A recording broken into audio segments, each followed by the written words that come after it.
I think sometimes as parents we don't realise that our words hold such weight and power, and it's not like my mum was being intentionally mean. I think part of it was her culture. She grew up where, you know, you treat them mean, keep them keen kind of thing, and I think with her it was in jest, you know, her saying she didn't want 4 children, she only ever wanted 2 children. And so I'll never forget that day when the stories were going around about how we were all born, and she was laughing and just saying, oh, you were the mistake, you're the accident, that was never meant to happen. And, you know, of course she loved me, of course she, you know, nurtured me, and I was her daughter. But those words as a little girl, like to hear, hold on a minute, you didn't want me, so you're basically putting up with me. And it's amazing how I felt the enemy came right into that little space to attach to a lie and say, yeah, they don't love you. They're putting up with you. And so I think because my mum was fractured, because of dysfunction, I don't think there's really any functional family on earth. I think we've all got our little cracks. Yeah. But because they weren't healed, those areas actually break other people. And so her words that were spoken over her life just became a pattern to speak that over our lives. And so it's more damaging than we realise. So you're looking in the mirror and you just don't like who you see because of these words that were entering into your identity. Yeah. And so paint a picture of how you saw yourself, Alex, in the mirror. Yeah, I did not like what I saw. I saw a big nose, I saw fuzzy black hair, because I'm Italian and this is straightened, you know, and I saw that I wasn't pretty enough. I wasn't like the beach girls that I went to school with. I saw all the things that I didn't have, and it wasn't, I think it was so internal that when I would look in the mirror, I mean, I can't even remember if I write this in the book, but I used to pull my hair out from the root and just speak over myself. You're ugly, you're horrible, who would want to ever love you? You know, I was very, very introverted inside, where in myself, even though I put on this facade of exterior confidence, but actually was really, really battling with really quite a lot of shame and just insecurity. It was horrible. And that transpired in just speaking down to other people as well. What you heard from your parents, you then started to project on others. Yeah, absolutely. You know, you become a mean girl. Yeah. Now I teach my kids, if there's a mean bully in your class, they're hurting. Don't receive the words that they're saying, because they're hurting. Hurt people hurt people. That's right. Yeah. And so you try to attach yourself to people who are affirming to you, who show love to you, and you tell a story of finding a boyfriend, and really attaching himself, or you attaching yourself to him. Yeah. But God finds you in the midst of all this. Tell me this amazing story. Yeah, I was dating this guy for 3 years, and I knew in my heart of hearts it wasn't right. Yeah.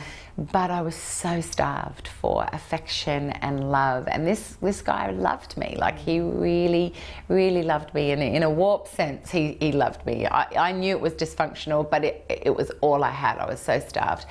But every time I was with him, I just felt loved. Every time I was without him, I knew it was wrong. I was in this tension, and I remember we were out one night, and we were party kids. We would go night clubbing, and he would drink heavily. I wouldn't, but that was that trajectory every weekend. And so I knew I wasn't in the right place. I've been brought up in church my whole life. I knew what was right and wrong.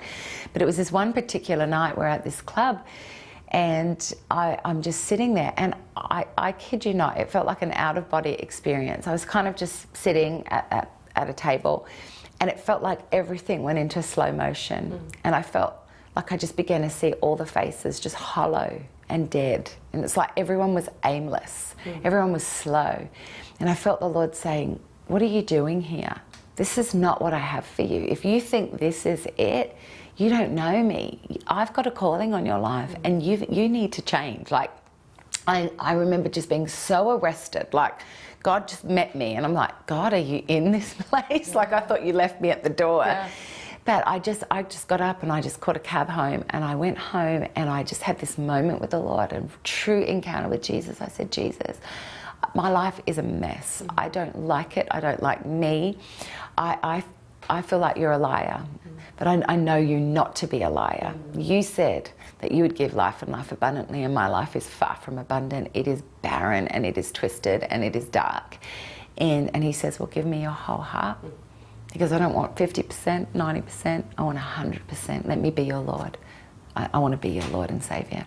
And I remember just drawing that line in the sand, on my carpet, and stepping over it and never looked back. I was just about to turn 21 years of age, and first thing I did, first order of business, was the Lord says, I want your relationship. You to discard that. I want to be the only one to just heal you. And for 4 years I stayed single, and I just allowed God to heal the very deepest parts of my heart. I was 21 when I gave my heart to the Lord, but I don't think it was till I was 31 that I could say I was completely free of all the stuff. Because I had an eating disorder in amongst all of this. I had so many lies that I'd partnered with that actually affected even how I ministered, how I loved, how I had relationships. So that journey of true freedom, I believe, took a good 10 years. There were pockets of beautiful moments and freedom, but to say completely free, breaking patterns that are really unhealthy patterns, thought patterns, so many of those things, it took about 10 years. Did you ever talk to your parents about your eating disorder, about your self-esteem and all of those issues? No. Now I have, obviously, but not after the fact. Never during. It wasn't a safe space to do that.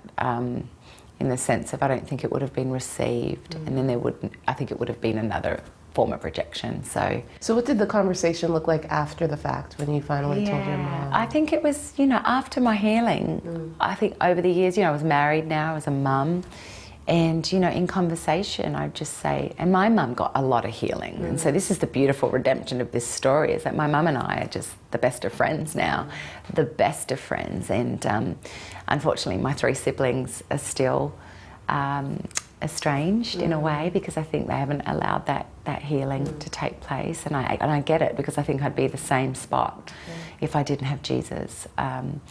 But being able to just have that conversation, and Mum, are you aware that because of this happened, and because of this happened, this actually was very damaging? And so, to be able to have that conversation and have your mum go, I'm so sorry. It was never my intention, you know that. And I'm like, absolutely, I know that now. Yeah. But it's been beautiful to be able to unpack it and unravel it on the other side of freedom.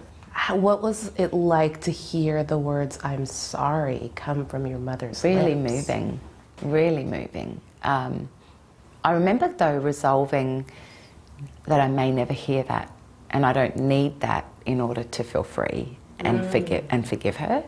I felt like I had done the forgiving and the releasing way before she ever said I'm sorry. And I think the I'm sorry was just a beautiful moment where I was like, I'm not crazy, I didn't make this up, because I think sometimes as a kid too, you're like, did that really happen? Yeah. Like, did I instigate that? It wasn't that bad. I think you always want to think the best of your family, and I think to hear my mum say, I'm really, really sorry. I know I have to live with certain decisions that I made as a young mum, and I'm like, yeah, but Mum, this is and for her to sign off and say this book's going to help change people's lives, I think she's my hero, and I love her dearly, and she's amazing.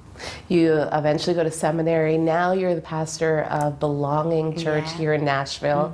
Tell us a little bit about Belonging and why it was so important for you to come here to Nashville. Yeah, well, that was the whole crazy journey of like coming into this. I think I was about 38, 39 when God was really showing us it's time to move to America, and we're like, America? Why America? But lots of turn of events, lots of confirmations had us land here in 2012, and we really didn't know what was going to happen, what the future looked like. And I think we just opened our heart to go, okay, God, we're just going to follow your leading in whatever you do. My husband does music production and mix engineering and all that sort of thing, and so he was able to work. But in that interim, I was like, God, what are you doing here? And we began to see a need. Like, there were a lot of musicians, traveling musicians, that just didn't have a home base on the weekends because they were always on a tour bus. And so I was like, who's pastoring these people? Who's looking after these people? And we just opened our home, they gathered, and before long, like within a year, we had over 120 people just packed in our basement. And God really confirmed, again, this is a church. And I was very hesitant to do a church because I'd just seen, you know, so much stuff over the years. And I thought, no, I don't want to be responsible. I don't want to be that leader. And God really said, don't worry about it. You just be the church I'm coming back for. You just obey me. Just love people. Just love them and let me change them.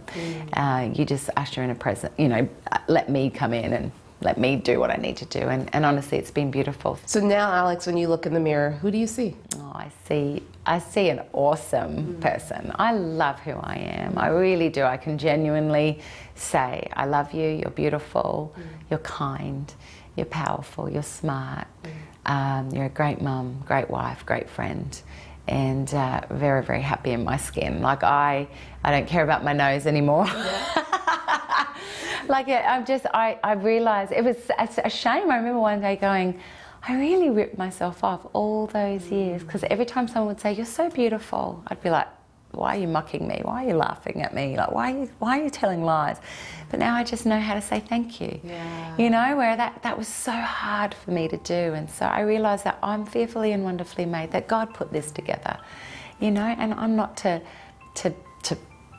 punish it. Like I'm healthy and I'm whole, and it's the best feeling in the world.